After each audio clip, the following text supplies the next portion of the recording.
Albert Fish is considered to be one of America's first officially recognized serial killers. In the early 20th century, this elderly man kidnapped, raped, murdered, and cannibalized children. The precise number of his victims remains unknown to this day. "I always wanted to inflict pain on others and make others inflict pain on me," said Albert Fish. The future serial killer and cannibal, Fish, was born in Washington, D.C. in 1870.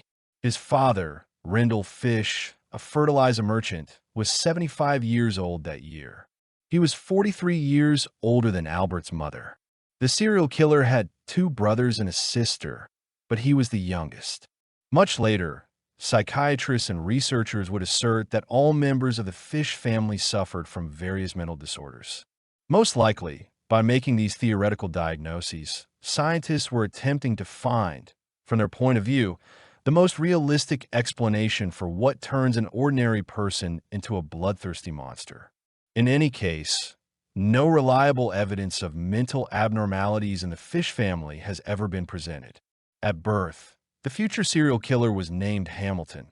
He was 5 years old when his father, Rendell Fish, died of a heart attack right on the street. The Fish family had no significant savings, and Hamilton's mother was forced to send him to an orphanage. There, he acquired a nickname that was similar to his name. He couldn't get rid of it for a very long time, which made him dislike the name he was given at birth. Moreover, while at the orphanage, Fish realized that he enjoyed pain. At that time, physical punishment in the form of caning was practiced in many American orphanages. During punishments, and later during physical assault, young Fish would experience an erection. For an 8-year-old boy, this was unusual and served as an additional stimulus for tormenting Fish. For years later, in 1879, Albert's mother was able to get a government job and take her son home, but what he experienced in the orphanage forever changed the future monster.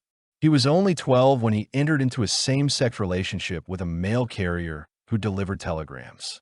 Around the same time, Fish began visiting public baths, where he could freely look at unclothed men. He was particularly attracted to boys between the ages of 7 and 12. In 1890, Fish moved to New York. Immediately after the move, he changed his hated name, Hamilton, to Albert. Later, he said that he moved to engage in prostitution. Whether he fulfilled his plans is unknown. However, it has been established that after the move, he began to somehow coerce young boys regularly. The serial killer chose his victims from among the homeless children who were very numerous on the streets of New York at that time. They did not tend to report to the police, and therefore, the police were unaware of Fish's activities. However, Albert's mother suspected something and decided to marry her son off immediately. In 1898, Albert married a 19-year-old girl whom his mother had chosen for him. From this marriage, Fish had 6 children, 4 sons, and 2 daughters, but he continued to hunt children. In 1903, the serial killer was caught stealing from a warehouse where he worked as either a loader or a warehouseman. He was sentenced to 2 years in prison and sent to the infamous Sing Sing prison. In prison, Albert was quite popular. At that time, men with non-traditional views still tried not to advertise their preferences, and therefore hardened prisoners who had not seen women for decades had to use weaker cellmates. And there was no need to force it. Albert was always in favor. After being released from prison in 1905, Fish became quiet for a while, or perhaps he didn't. At that time, there was no global information, and therefore, some crimes remained unknown to anyone. The first instance of taking a life that is attributed to Fish occurred in 1910. The victim was Thomas Bedden from Delaware, who was 10 years old. The next crime took place 9 years later. According to the police, he killed a mentally retarded boy in Virginia with a knife. The monster committed a new crime 5 years later, on July 14, 1924, when 8-year-old Francis McDonald disappeared. The boy's friend said that he had left with an elderly, thin man with gray mustaches. The police began searching for the gray man, one of Fish's nicknames given to him by the police for the color of his coat. But at that time, the police had no experience in investigating such unmotivated crimes, and the investigation led nowhere. On February 11th, 1927, 4-year-old Bill Gaffney disappeared. A 3-year-old friend of Gaffney's, also named Bill, witnessed the abduction. He said that a strange man approached them while they were playing near their house. Why was he strange? He was so fabulous, not scary at all, the boy said. The witness also described the criminal's gray mustache, which he even allowed them to touch. Undoubtedly, today's police would have picked on the gray mustache and would have been able to connect these details, but the experience of the policemen of that time played a role. The killer committed his most famous abduction and murder in June 1928. 18-year-old Edward Budd placed an ad in the newspaper about looking for work in a rural area and indicated his address. 58-year-old Fish came there.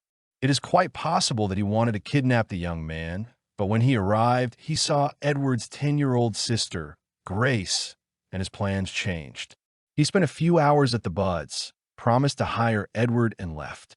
He returned, as promised, a couple of days later, told Edward to pack his things, and he would come for him later. And while Edward was getting ready, he introduced himself as Farmer Frank Howard and convinced Grace's parents to let her go with him to the party, saying that their niece, who lived not very far away, was having a birthday. The gullible Budds let the girl go and never saw her again. By the way, 2 years after Grace's disappearance, the police arrested a certain Charles Edward Pope, who was the one who kidnapped the girl. His wife reported to the police. Pope was put behind bars for 4 months, but his guilt could not be proven at the trial. But it turned out that Pope was going to divorce his wife and even moved out of their shared apartment, a woman's revenge. And 6.5 years after Grace's disappearance, in November of 1934, her mother Delia received an anonymous letter. This letter, which was sent by a serial killer, became the most famous of all the messages of criminals. 2 shocking details were set forth in his message by the executioner. Here is what was written in the letter. Dear Mrs. Budd, in 1894, a friend of mine shipped as a deckhand on the steamer Tacoma, Captain John Davis. They sailed from San Francisco for Hong Kong, China. On arriving there, he and 2 others went ashore and got drunk. When they returned, the boat was gone. At that time, there was famine in China. Meat of any kind was from $1 to $3 per pound. So great was the suffering among the very poor that all children under 12 were sold for food in order to keep others starving. A boy or girl under 14 was not safe in the street. You could go in any shop and ask for steak chops or stew meat. Part of the naked body of a boy or girl would be brought out and just what you want to cut from it.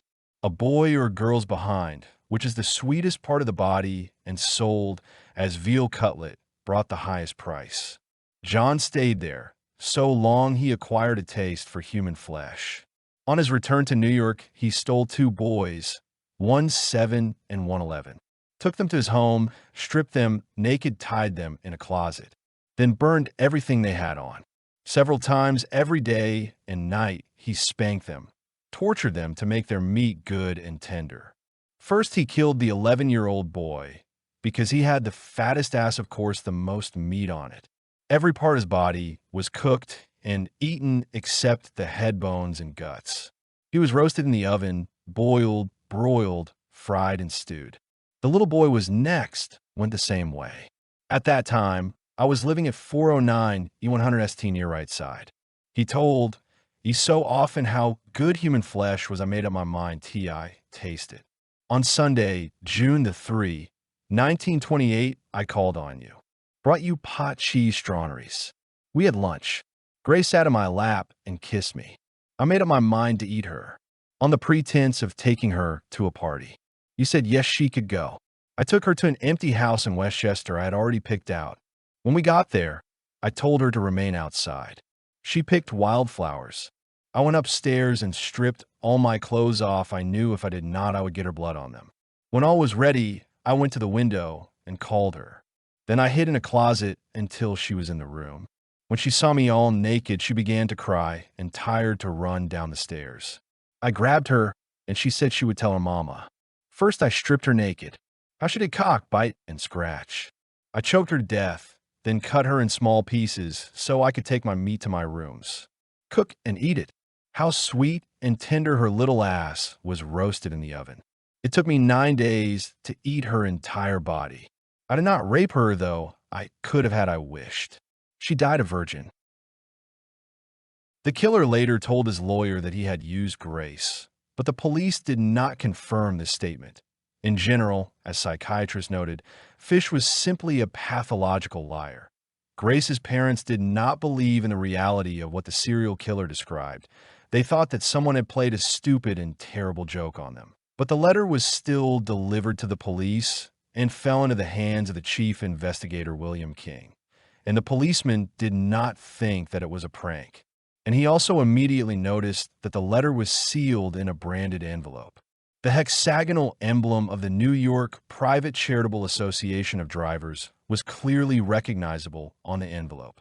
Such envelopes were issued not in millions, but in small batches. King ordered a thorough questioning of all employees of the organizations regarding the misuse of envelopes. The doorman admitted that he took several envelopes for his own needs. However, he did not have time to use them all. He forgot several in the room from which he had recently moved out. The landlady said that after this doorman, the room was rented by an elderly thin man with a gray mustache. She also said that the tenant receives money from his son. Having moved out a few days ago, he did not receive the last transfer and had to come for it. King decided to meet the suspicious grandfather himself. In those days, there were no special forces, and police officers sometimes went alone to arrest criminals, as King did. Albert Fish, as soon as the investigator introduced himself and offered to go with him, attacked King with 2 dangerous razors in his hands. But the policeman overpowered the serial killer and took him to headquarters. There, the monster immediately confessed to taking Grace's life, and the girl's mother and brother identified him. But the police decided to check Fish for other disappearances. His photo was published in the newspaper, and soon a trolleybus controller contacted the police, who identified Fish as a man who on February 11th, 1927, was riding in transport with a small boy.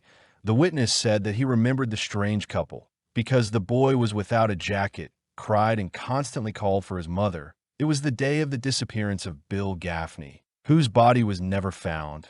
The boy's mother addressed the serial killer directly and asked him to tell about her. Son and Fish told everything as it was, told how he mocked him and how he ate him for 4 days.